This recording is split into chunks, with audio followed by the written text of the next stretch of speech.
What's up, everybody, and welcome back to How to Build a Garage. This episode is all about the interior, and we're going to start off with insulation. Juan's here to insulate. Hey Juan, do you remember the first time we met? So Juan is installing an R19 4-foot wide bat. These are typically used in post frame, and it's a fiberglass. So definitely don't want to roll around in it, you'll itch. But that'll go on all the walls, and then we'll come back in and above our vapor barrier and steel, we will blow in a fiberglass R38 as well. Now, a funny little backstory is the first time I met Juan, he spotted my DiResta sticker in my trailer, and he knew all about Jimmy DiResta, wanted to know how I knew about him, and ever since then he's followed us on YouTube. So Juan, if you're watching this, awesome buddy, and he is a great installer. I subcontract insulation out. It's just one of those things that I could do, but I'd rather be focusing on a part of the build that I'm good at, that I want to do, while someone else is focusing on what they're good at and what they want to do, which is for them insulation and for me not insulation. Our job right away today is going to be getting ready for the steel on the ceiling. It's a nice little feature of the 3394 Mega Deck. And one of the main reasons I bought it was because this is our ceiling steel at 16 foot 2 inches. There's plenty of room in the front, room in the back. We lay it down, face down, just like you're seeing it. That way it doesn't get dirty, stepped on, no big deal. And as we go through, all we have to do is just lift it up and put it right in the ceiling, right where it belongs. So you got to think a little bit about your pattern, because we never just run our sheets. We always stagger our joints, which means you're going to use different size sheets, you know, in different places. So you got to kind of think about the pattern. But once again, the JLG Mega Deck for the win. Now, while you're watching this, what we've already done and I didn't show is that once we put our trim on the wall there that you see the steel going into, it's also going to accept our wall steel. It's called an F and a J, because if you look at the profile, it looks like the letter F and it's got a J channel in it. So we are going to snap a line on the first run only. We're not going to snap a line on every run, just the first one. Once we've got a straight line established for that first run of steel, we've done it enough that we know kind of how to run it, you know, to keep it straight. I mean, once you get a feel for how the steel is supposed to run, you don't need to run a snap line on every row. But if this is your first time that you're going to attempt this, I would recommend at least laying out most of the ceiling. Put a 3-foot mark every, 3 foot, 6 foot, whatever, just to make sure you're staying on track. But I'll show you a little tip and trick here at the end on how we manage the inconsistencies that we do develop when we are putting the ceiling up. So we've got a 6 mil vapor barrier. Now, there's always heated debate whether or not vapor barrier is good or bad. In my area, it's what's recommended, it's what people are doing, it's what we do. So it could be, not good in your area. So definitely check with local codes, local zoning, all that good stuff. For us, we know that we did a good job when the end rips on the last sheet are all the same measurements.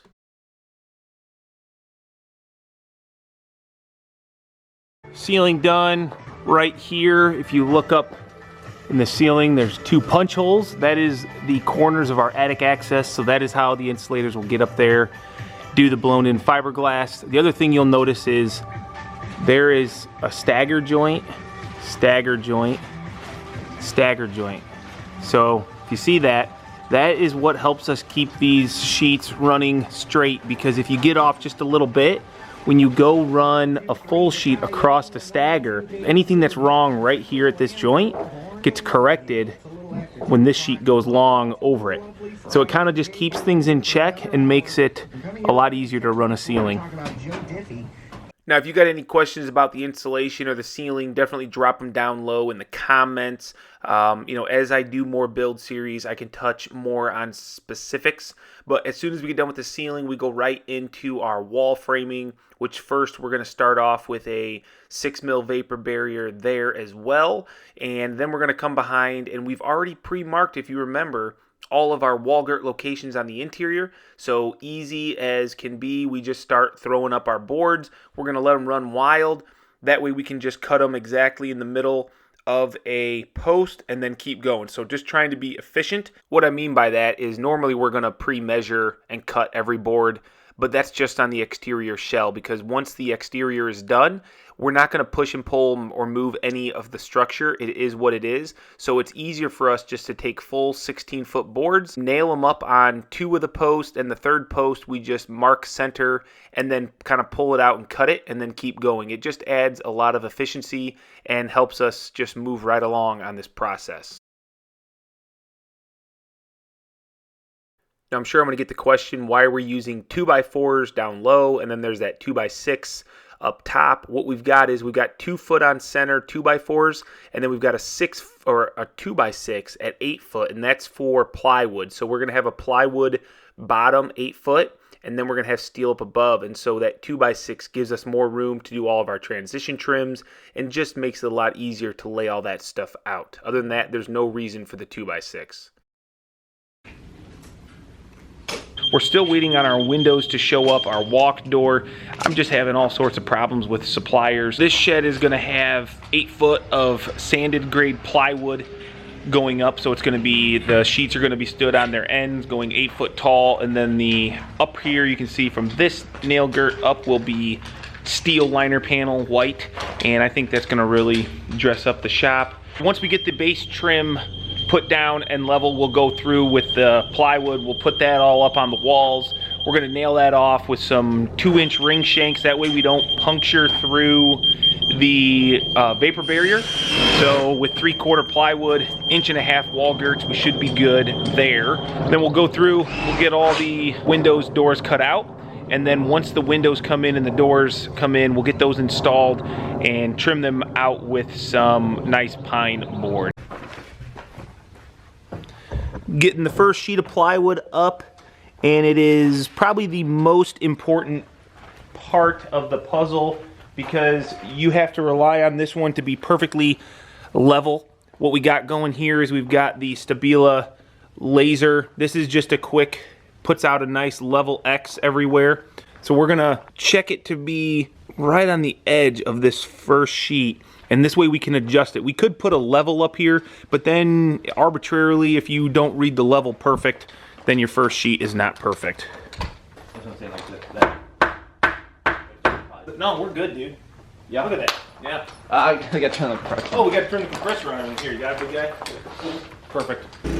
Once we have the laser line right where we want it, that means the sheets where we want it, we're gonna nail it off. Since we went ahead and put these trims on with the laser, we know that those are perfectly level. We just got this sheet level, which means the rest of them should lay out perfect across this wall in a perfect world. That does mean our material's gotta be perfect, Greg. That doesn't always happen. So we're just gonna shoot this off with those ring shanks. You like it right there, Greg? Yep.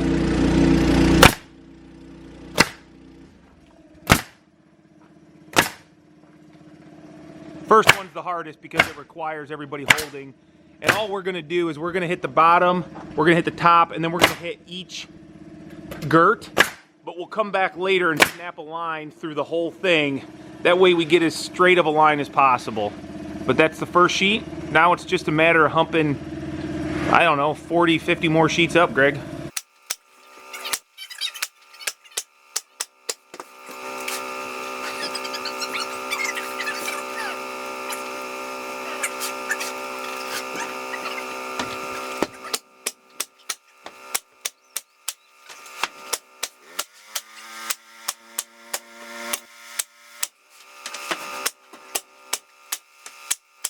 So there you go. That is just about 5 minutes worth of work because we spent the time up front to make sure that our base trim was perfect, that our first sheet was perfectly level, and that made the other, I don't know, 7 sheets. What is that? 1, 2, 3, 4, 5, 6.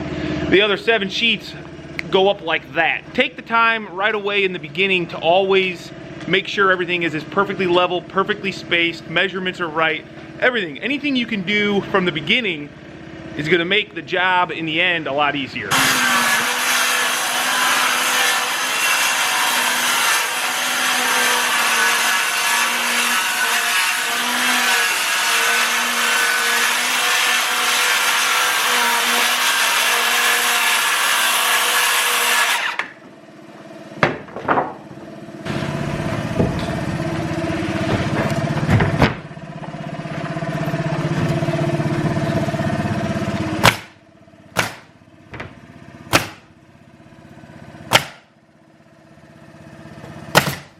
Okay, so now we're going to take that, the cutoff from that, we'll bring it right around this side. It's not exactly a folded miter, but maybe we'll get that good someday. Greg, you ever seen a folded miter?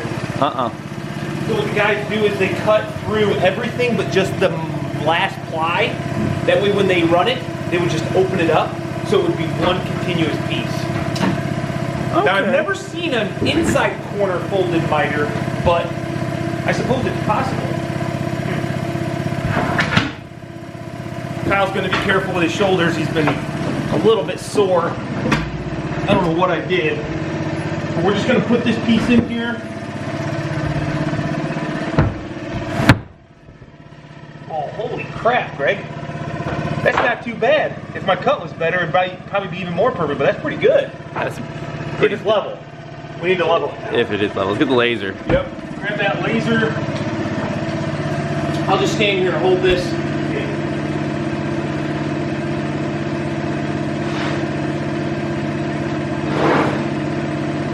Like that. Now you can see the top is just a little bit. Yeah. So, and I can see that I'm a base trim a little bit. So what we'll do is probably a little too much. No, yeah. So we're gonna get that to where we like it.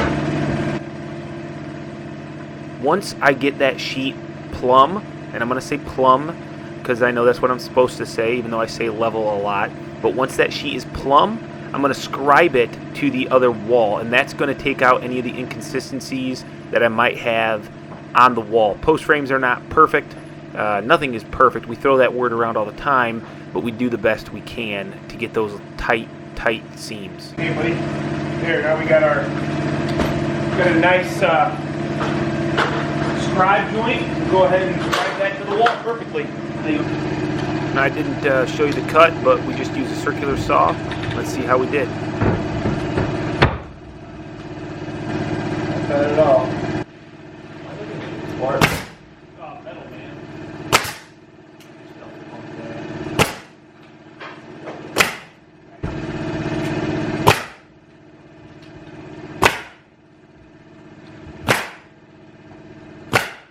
Now, one of the things that you might not see us do in the video, but we do, is as we go through any window or door, we're going to mark that location and measure it so that we can cut out the plywood after the fact.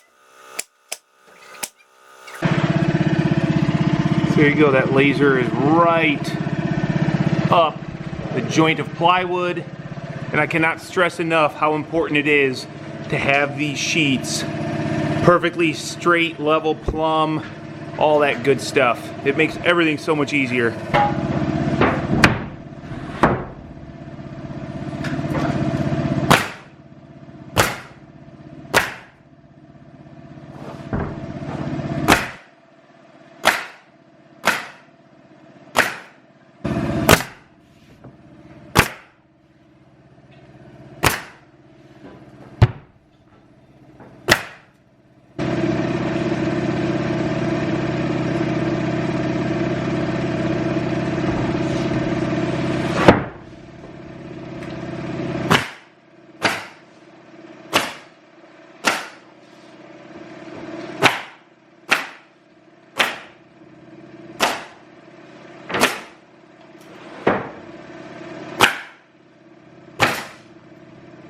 That nice slam in is what always kind of makes the joint nice and clean, takes away any little chips of glue or something. And also you notice Greg is marking that window, and then he's pulling a tape, pushing it all the way in there to get the dimension to the edge of the window so that we can measure back and know exactly where to cut that window out at.